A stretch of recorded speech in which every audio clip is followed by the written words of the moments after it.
How's it going, everyone? So glad you joined me in this video. I hope you're all having a fantastic day. As I'm sure most of you already know, we are currently in a battle for our right to speak freely. However, some people on the extremist left, i.e. the people in the dominant cultural class right now, for now, would have you believe otherwise. One of these people is former head of the Human Rights Commission, Tim the Soupman. He was otherwise known as the head anti-white commissioner of Australia.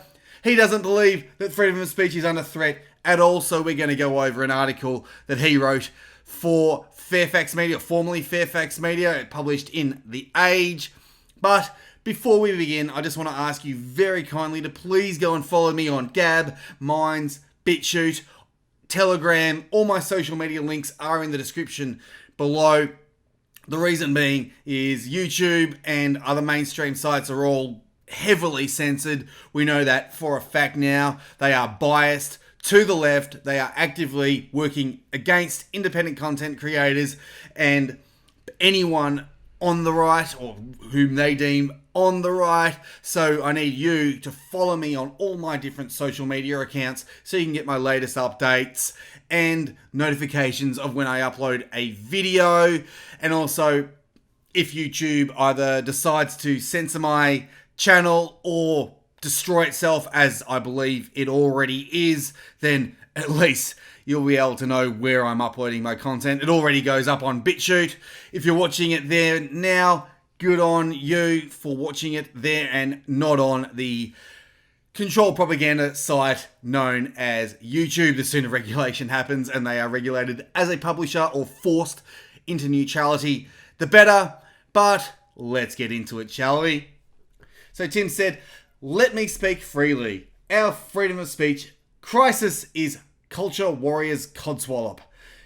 Everyone stop and repeat after me. There is no crisis of free speech. Freedom of religion has not been suppressed. Political correctness has not gone mad." Well, he says so, we must believe him. Obviously, he doesn't believe political correctness has gone mad. He doesn't believe freedom of speech is being suppressed. He doesn't believe freedom of religion has been suppressed, or at least he's saying that because his views, his side, are all perfectly able to express their views. He's able to express his views, but he doesn't believe that others are having their right to speak suppressed, because we'll go through it, but essentially he's lying. Here we are yet again with our tedious culture war. So they call it tedious because they don't want to keep fighting it. While many of us would prefer it to go away, it's hard to ignore the frenzied noise of these past few weeks. So like I said, this is just the left whining that they have to keep fighting these battles which they thought they had won. They fought them decades ago. They took control of our institutions and they took control of our media, and now they are desperate for all of us who disagree with them because they are liars. They want us to all be silenced and shut up. And now he's just whining, "Oh, it's so tedious that we have to keep fighting this culture war." Well, if it's so tedious, Tim, feel free to retire and let the truth actually win, rather than gaslighting and lying to people about whether or not our freedom of speech has been suppressed. So we got a picture of Israel Folau there. He's going to be talking about that. "The approach by culture warriors has been predictable. Find an incident, turn it into a cause célèbre," I think that's how you pronounce it, "confect, outrage, amplify, and repeat for effect." Isn't that ironic, seeing as that is exactly how extreme left-wingers like Soupman got to power? That's how they became so dominant. They found incidents, they created a fake outrage, and they rinsed and they repeated until they became the dominant part of society. The dominant ones who are pushing their agenda from the top down, and now they are whining that sensible individuals are using their own tactics against them in order to take back the cultural dominance that these extreme leftists stole from us. This, to me, reads like fear. It sounds like he's afraid that we're being effective. And he should be afraid, because when extremist leftists were pushing their agenda and doing exactly this, they were doing it based on lies. All they were doing is lying to you about certain issues, gaslighting, and then shouting you down and calling you mean names in order to shut you up and make you essentially silence yourself. The difference now is that we, opponents to these extremists on the left, actually have the truth on our side. So once we are culturally dominant, it's not going to be fleeting as it is for the left. We're actually going to essentially retake the culture. We'll retake the paradigm for generations, if not hundreds of years. And this is what they're worried about, because they know that they cheated to get into power. They know that they lied, and they know the tactics that they used. And now that we're using the same tactics, only telling the truth, they are indeed worried.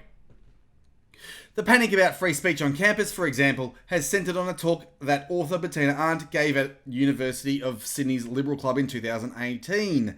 Her talk about a rape crisis scare campaign on university campuses attracted a protest by students. Arndt and her supporters claimed it was a sign of creeping censorship. Primarily in response to this, Education Minister Dan Tehan commissioned a review of free speech within universities. So he goes on to mention later that they found no issue with freedom of speech in universities. But let's actually have a look at the story to see what happened. Riot squad called. So the riot squad was literally called to stop leftists assaulting people who wanted to listen to Bettina Arndt speak.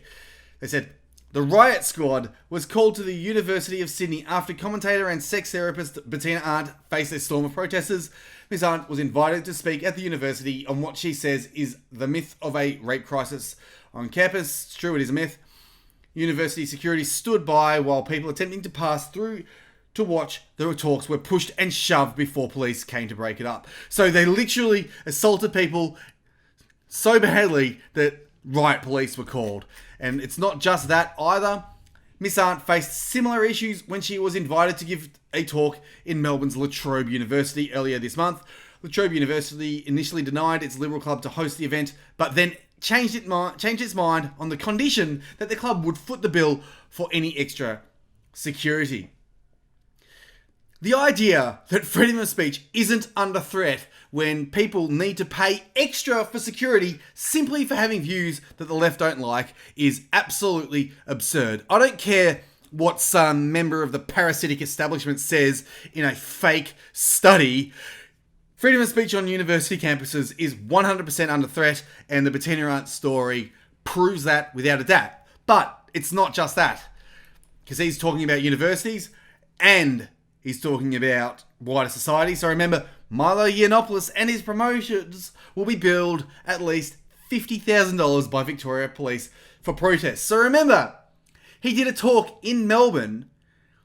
Violent left-wing extremists turned up because they were upset that he was doing a talk in Melbourne. They got violent, they attacked people, and Victoria Police decided to fine Milo Yiannopoulos. How does that work? So Tim Soupman is flat out lying here. That is rock solid, hardcore evidence that not only is our freedom of speech under threat, but essentially we don't have it. The police will fine you if left-wing extremists are upset at what you have to say. And it's not just that, remember. Lauren Southern was also fined $68,000 for the same reason. David Icke, conspiracy theorist David Icke, barred from Australia. And it's not just that. Milo Yiannopoulos, he was also banned from entering Australia. Again, because left-wing extremists decided to get violent the last time he was here. He was banned. We weren't allowed to hear him speak because the left hate free speech, because they want to shut down freedom of speech. Tim Soupman, again, is lying. It's not just that either. Clashes erupt outside Vilda's Melbourne speech back in 2013. A large group of angry protesters has scuffled with people attending a Melbourne speech by controversial Dutch MP Geert Wilders. There were verbal exchanges on Monday evening as about 200 protesters wrestled with those trying to access the venue at Somerton in the city's north. The demonstrators took guest tickets and pushed them to the ground. So these people, protesters, violent extremists is what they actually are, were assaulting people for daring to want to listen to someone that they don't like speak. The idea that freedom of speech isn't completely under assault in Australia is a lie. We have ample evidence to prove that Tim Soupman is lying, but let's get back to hear what he had to say. So he mentioned that the police were called, but he's seen that before in regards to Bettina Arndt, but Arndt's event still went ahead. She got to speak. If this was an example of expression being shut down, it's certainly a strange one. But as we mentioned, the riot police were called, and if the police weren't called, the speech wouldn't have gone ahead. How long until the police just say, too bad, we're not going to turn up, so you can't speak? In any case, it simply isn't true that Folau's religious freedoms have been fundamentally encroached. So in case you don't already know, because you've been living under a rock, Israel Folau was sacked for expressing his religious beliefs on Instagram. And Tim Soupman believes that that's not evidence that his religious freedoms were being encroached upon. Let me ask you, Tim, if a gay man in the 1960s was working, let's say, in a bar or somewhere, and he turned around to everyone and said, hey, everyone, he pronounced that he was gay. And then everyone in that bar turned around and said that they don't want him to work there because that individual threatened the family and they didn't agree with the way he chose to live his life. And then they pressured that bar owner into sacking that individual for being gay. Would you consider that an encroachment on his liberties? Would you consider that? Of course you would. But according to Tim Soupman, Israel Folau being sacked for his religious beliefs isn't encroaching on his religious freedoms. What a load of nonsense. And then we get the classic line from the left that they've been pushing, this cliched lie. Folau can still say what he likes about homosexuals and sinners, it's just that saying that may come with consequences. Oh, so you can say what you want, but if you say things that the left disagree with, then you're going to lose your job. Freedom of speech is literally the right to express your opinion without consequences. So when these violent left-wing liars go and say, oh, well, freedom of speech isn't freedom from consequences. No, that is incorrect. The only consequence of expressing your opinion, if you could even call it that, is the opinion of the people who hear your opinion. So the court of public opinion. That is the only consequence. If you express an opinion that people disagree with, then they will say, no, we disagree with you. They'll respect you less. And, you know, they might not want to hang out with you, or they might think less of you or whatever. But that should be the only consequence. If you express an opinion that people don't like, you shouldn't lose your job for that. And it's actually against the law to sack someone for their religious beliefs and for their political beliefs as well. And then he says, that's not free speech. Being unjustly restrained, that's Folau choosing his religious conviction over his contractual obligations. A choice he is free to make. It's hard to see how Folau is a victim. You see, he was sacked for expressing his religious beliefs, his devout religious beliefs, totally peacefully as well. It's not like he was calling for anyone to have anything happen to them. All he said was that God would punish sinners. And the people he listed there was it pretty much covered absolutely everyone on the planet, but for some reason only gay people got upset. So he's free to say that, but if he says that and gets sacked, well, he can't complain about being the victim. I mean, what a load of absolute nonsense. He's essentially saying, you are free to say what you like, but if you say things that we don't like, we're going to sack you and we're going to ruin your life. That is not freedom of speech. That is clear-cut proof that freedom of religion and freedom of speech in Australia are under direct threat. Again, this is just gaslighting and lies from someone who has essentially made a living out of being a liar. And he points out, don't forget, many of those supporting Folau today cheered the hounding of writer Yasmin Abdel Magid 2 years ago. So he's trying to conflate us being critical of this person who expressed some abhorrent opinions. All we were was critical of her, and that's somehow the same as Israel Folau losing his job for expressing his political beliefs or his religious beliefs. Here's the thing. Yasmin Abdelmajid was working for the ABC. The ABC is taxpayer funded. That means you, me, everyone are forced to pay for it. We don't have a choice. Therefore, if the ABC are going to let someone express absolutely and utterly horrendous views like that, then, we can call for her to be sacked because we're forced to pay for it. With a gun to our head, we have to pay for the ABC. But that said, she wasn't even sacked. She ran away. She was criticised and she ran away like a little Suki Lala. So it's not even close to the same thing. But he mentions here that, if a Muslim athlete had said something about Anzac Day, then we would be just as upset and et cetera, et cetera, et cetera. But I'll put this to all of these extremists on the left. If a Muslim had said exactly what Israel Folau had said, they would say nothing. Prove me wrong. Because the left are nothing but anti-Christian bigots. Well, I say nothing but they're also anti-white and anti-male, or anti-masculinity, I should say. But they are most definitely anti-Christian bigots. If a Muslim had said it, they would not care. But anyway, hypocrisy is never far away. Yeah, exactly. We're reading it right now. When it involves free speech, culture warriors on the right aren't afraid to invoke victimhood when it suits them. Or when someone's actually a victim. Like when someone loses their job for expressing their religious beliefs. What this tells me, again, is that they are scared. They're really, really scared that they are losing this battle.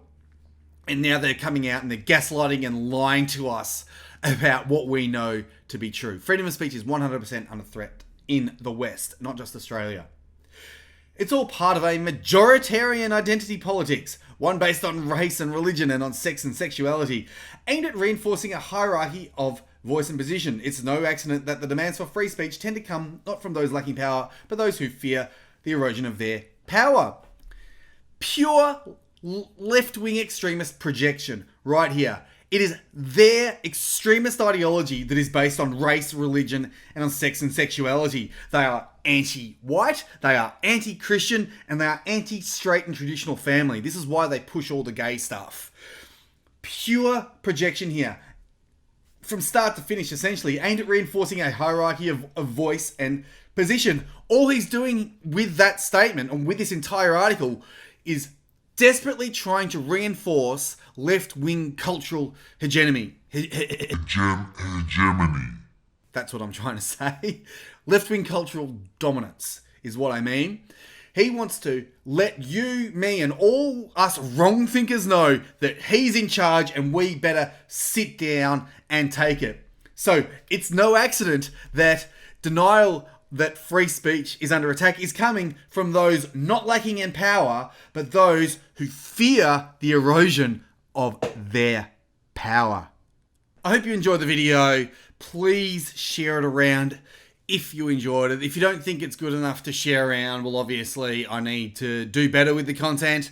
But I'm going to ask you, if you think it's good, please share it with anyone that you can. Maybe put it on your own social media feed or tell friends and family about my channel, because the only way that I'm going to grow is with your word of mouth.